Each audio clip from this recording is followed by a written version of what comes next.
Hello and welcome. This is Ruth and I'm back today with another one of Tonic's Create and Make die sets, and this one is called the Sweet Honey Pot.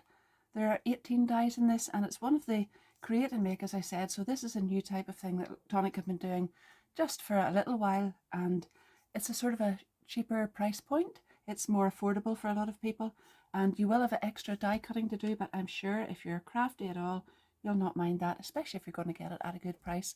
So you can check down below. My affiliate links to that will be down below in the description of the video, and you'll be able to find the price there, and you can buy it from there directly if you want. I'll get a little commission on that, but it actually doesn't cost you anything extra. So don't forget to check that out. Now I am going to have a very quick look through it, and then I'll just get making something. Tonic have asked me to make one sample for it, so I'm just going to make one today because I am very busy. Sometimes I make a couple extra, but anyhow, today it's going to be one, but stick around because I've got lots of ideas with it and I'm going to tell you those all on the way through as well. That means if you haven't already subscribed and you'd like to do that, don't forget to do that and hit the notification bell. There's loads and loads of videos coming up. There are lots of videos with the previous sets of these. These actually sell out very quickly, so I'm not sure if there are any of the other ones left, but if you manage to get them and you want some inspiration, you could check that out on my YouTube channel as well. So you'll find that down below. And if you're enjoying it, don't forget to give it a big thumbs up and leave me a little comment too. Anyhow, enough of that. Just let's crack on with this. So Sweet Honey Pot. Now I have this beautiful Belique honey pot here, and I looked at that and I thought I'm going to make this a sort of an ivory colour cream, and if I had a basket weave embossing folder, that would be absolutely gorgeous, and some green and all the rest of it. I looked at that and that was my initial idea, and then of course my mind went to the Timeless Tidings paper pad, and that is one of the Christmas ones. It's just been released by Tonic, and there's some papers in there that I thought would just be absolutely perfect with this. First of all, you're going to need to cut 12 of these out, so go ahead and do that, and then you can cut panels like this to put on the top of those. Now I've already done that on this one. I've cut it out from, this is the paper from the Timeless Tidings paper pad, as I said. This is from the 8x8 pad. On one side you'll find the fir cones, pine cones, and on the other side you'll find this. Now you can probably see that I have very strategically die cut my pieces so that I've left most of this intact on some of my paper. It didn't work on them all because I did want to use it, so both sides of that are gorgeous, and it was a really hard thing just to work out which one I wanted to use. So whatever paper you choose, just choose it carefully, and if there's a pattern on here you can kind of match it up the whole way around if you place your paper strategically on the die cut. Now I was thinking as well, this is a beautiful little die here, and that would cut the little bee pattern and this little honeycomb pattern into this, so that would leave the holes of that in that shape right through. In fact, I'll show you it just in the little panel. On this one I've actually used it along with the outside edge, but that will show you what it looks like there. It's really beautiful, and you could actually make the sides like that. You could cut that into these sides here the whole way around. Sorry, not that one, that one, and have that pattern cut through. Now it would obviously take away quite a bit of the stability of the paper, so I would back that either with acetate or more likely vellum would be really good in there, and you could put a little tea light in and see that coming through. And the other thing is, whenever I looked at this, I thought, oh, that would be gorgeous on Christmas paper, be a lovely little Christmas decoration as well. And instead of having the little bees on it, which you can cut out with this die, that's the little bee, and I'm going to decorate it with the bees on there. You could actually go back to the Timeless Tidings and put these little pine cones and things, or you could even put plain ones around it, actual real pine cones, little tiny ones, and decorate them either around the lid or on the base of it. Anyway, that's the top, this is the bottom. That's upside down. I mentioned this before, but I'm just going to show you it here. I don't think I showed it in another video. It's totally nothing to do with this die set, but if you have the Timeless Tidings die set and this paper, you can use this die from that die set to go right over the top of some of the little pine cones on that, and it takes them out almost perfectly, and I thought that that would be lovely to put around the base of that as well. So just whatever, it could be Christmas, it could be you know, obviously even from the little Just the Way You Are. So I've been out in the garden and I've just been picking some of the tiny strawberries that were out there today, and I thought that instead of a honey pot, you could have a little jar and you could have strawberries or whatnot in it, and not real ones of course because it would affect the cardboard, but that just the way you are die cut. That's from the let me think, it's a recent kit, and you could cut the strawberries and whatnot out and decorate the base of this or the top of it with little die cut strawberries as well. That's what reminded me of that. So back to the die set in hand. 12 of these, and then you're going to need 12 panels, whichever way you want to put them on there, and then you're going to need 3 of these. There's other bits and pieces you'll need as well, but I'm going to go ahead with that first of all, and then we'll come back to the lid and the little lid grip and whatnot. But we've got 12 of these, and you'll just need to give those a little shape. So before you fold these back, it's a lot easier to do it if you just do like that. Now this is a rounded one, and normally I wouldn't do it with a flat edge, but it's got 2 layers of card on it, so you'll not really notice. And fold over all of these little glue tabs the whole way up here, and then make sure they're really, really well folded. Did I tell you where this piece came from? Probably not. That's this little die here. So you'll cut out 12 of those if you want, and put those up at the top as well the whole way around. Now this doesn't have a fold on it, so don't be folding that one. Let's just go with this one so far, and then we'll come back to that. Now you're going to take one of these bases, and you can see the way this little glue tab fits it perfectly onto here. So you can either do it like this and glue the 12 of them the whole way around here. You're going to add a little die cut over the top to cover it anyway. If you find it easier to go this way, do it that way and put your glue tab over there. I've already started with this one, and I have just put the glue tabs into the center there, so I'm going to carry on the whole way around with that. And then once I get into the last one, then I can start to join all these together. Just make sure they're really well lined up.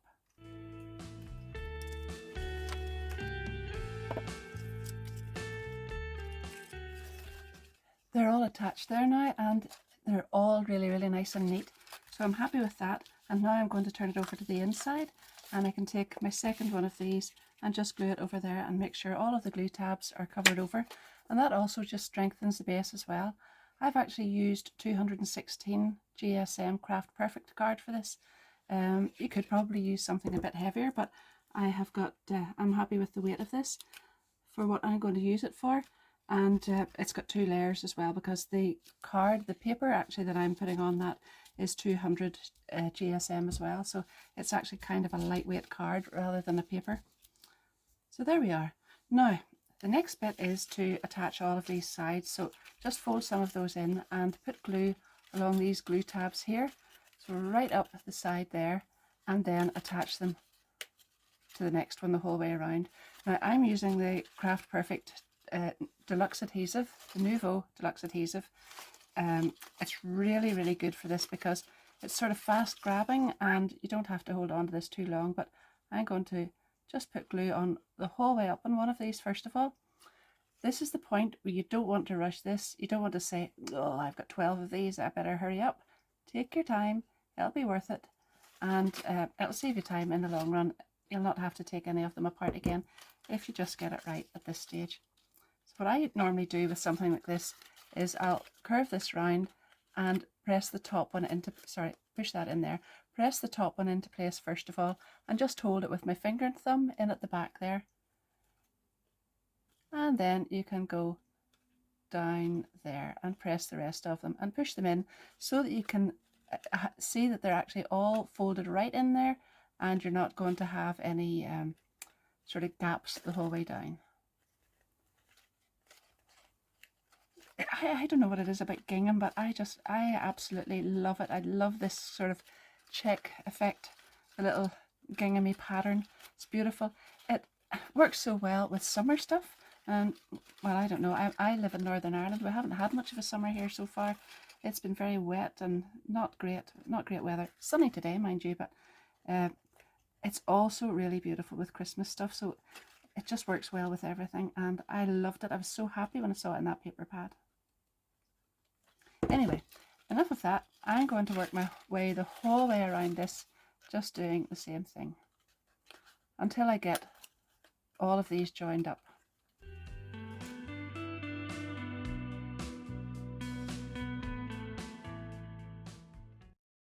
Moving around this, it might just be a little bit easier after the first 2 or 3 to maybe start from the base and work your way up to the top rather than work from the top down, because that way it keeps this little base sort of in position here, and sometimes that wants to flick out a little bit just with the first few of them there. Once you get 1 or 2 done, this might just be a little bit easier. And there you are, it all goes together very, very smoothly. You actually, looking at this, you could use this for all sorts of things. So it's just a base that you could work on and adapt for all sorts of things. Go on, you know you've got ideas already. Leave them down in the comments below and tell me what you're thinking. What would you do with this? I absolutely love to hear all your ideas as well.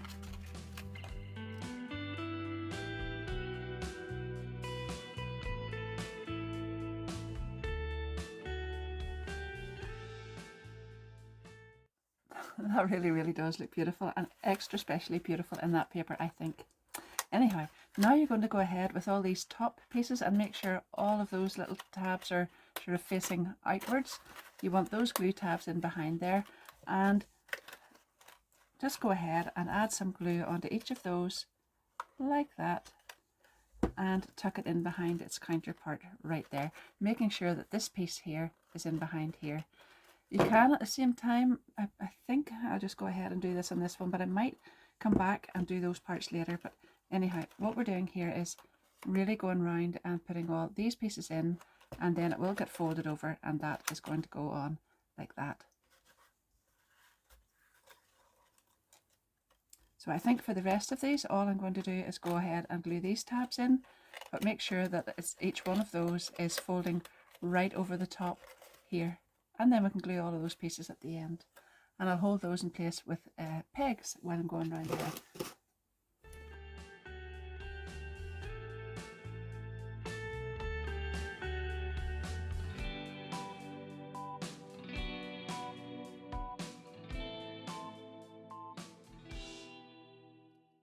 When you get it to that stage, you can leave it like that, or you can add a little decorative detail and it covers up all these little joins. So this cuts out 3 of these pieces, and you'll need 12 of them to cover each of these little seams. And there they are. Actually, I'm just going to show you how you can deboss these. If you want that little pattern to stand out just a little bit more prominently, leave it in the die like that. Leave the die cut in the die, and then hopefully you can see what I'm doing here. I just go in with my embossing tool and feel around the outside of the edges of that part in the middle that's patterned. Oh, hold it down carefully. And then you can see that that shows that up really clearly. Now I'm just going to go ahead and glue all of these around here.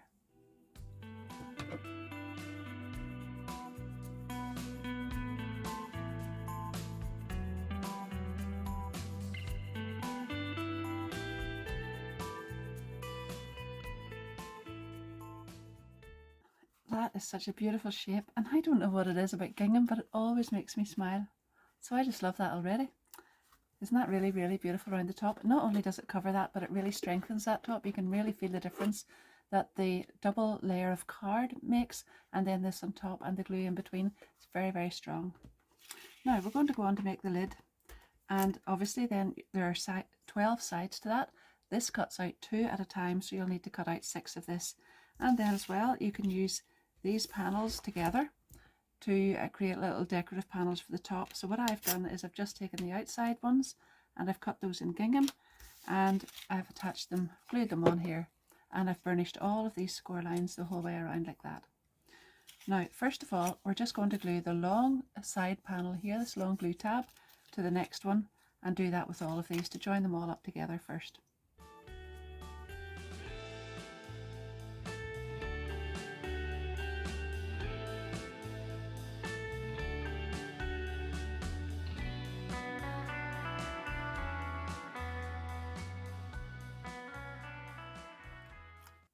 That's them all glued together. So now you can turn it over, and all you need to do is put glue on these little tabs here and fold all of these in, and you'll sort of fold that in back on itself, and just make sure, I think I hadn't that one properly burnished, just make sure that it's sitting like that.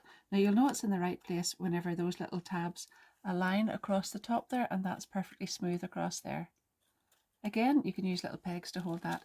It just speeds up the process. You don't need to put pegs on the whole way around because that glue grabs so quickly. It's really just to hold it in place for a second or two, and you can just move the pegs on around.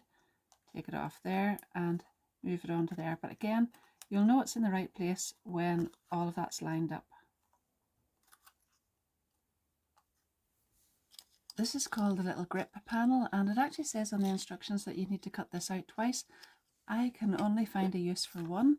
I don't know, maybe there is another one needed, but I don't see it. So just glue all of this together, make sure it's really varnished well on all those score lines, and glue all of these little tabs together to make the little grip panel that adds onto the top of the lid. Work your way around that, just like so.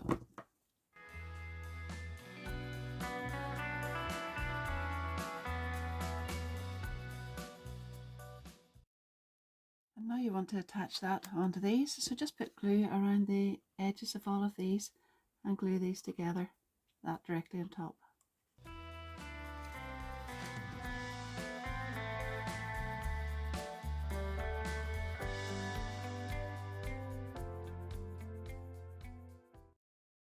I hadn't actually added glue in below all of those, so I'll edit that back in there, because if you leave it just the way I have, it's a kind of springy effect there, and then you can put this in here.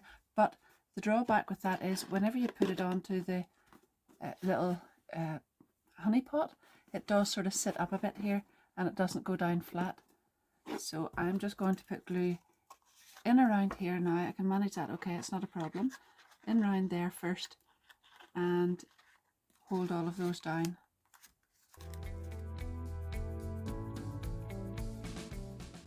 That's a much better fit now. I'll show you that in a second or two. So this is the third one of these pieces here, and that just goes in there. That covers up all of those glue tabs. You've got your lovely little lid, and somewhere I have a lovely little piece cut out somewhere about here. Let me see, there it is. So I have die cut that with this and with also with the plain one. So the plain one's in ivory, and then the top one in the lovely cherry red, and that's going on there. That cherry red is really, really beautiful with that gingham. I'll just move that round and centralize that, and I'm just waiting for the glue to dry properly on that, and there's my lovely little lid, and it's sitting down nice and flat now. Now I've also got some little bees cut out. I cut out the little label first of all up here, and then I've cut the background of the bee. I see my dies here. I've cut this one out in cherry red and then this one out in ivory, and I've glued those together, put it on the little tab here, and I think I might add that on in the 3D foam pad, and that's my little tab. But I might just add a couple extra bees because I've got them cut out here onto the top of that as well. Now just let's have another quick look at this before I start putting bees on and making this all summery. Obviously it's gorgeous with strawberries and bees and all those sorts of things, but back to this Timeless Tidings paper pad again. Look at that, isn't that beautiful? And wouldn't those be really lovely, those fir cones, pine cones, whatever. You could make a bigger label or a bigger tag, or you could even put it onto that and hang it from there. 2 or 3 of them together would be hanging down at different lengths. I think that's absolutely stunning as well. Really, really beautiful. And you could put foliage from that die set as well on there, and some gold and some berries. That would be absolutely beautiful. But I'm going back to the strawberries. Strawberries. No, I'm going back to the bees now, and I'll finish this off.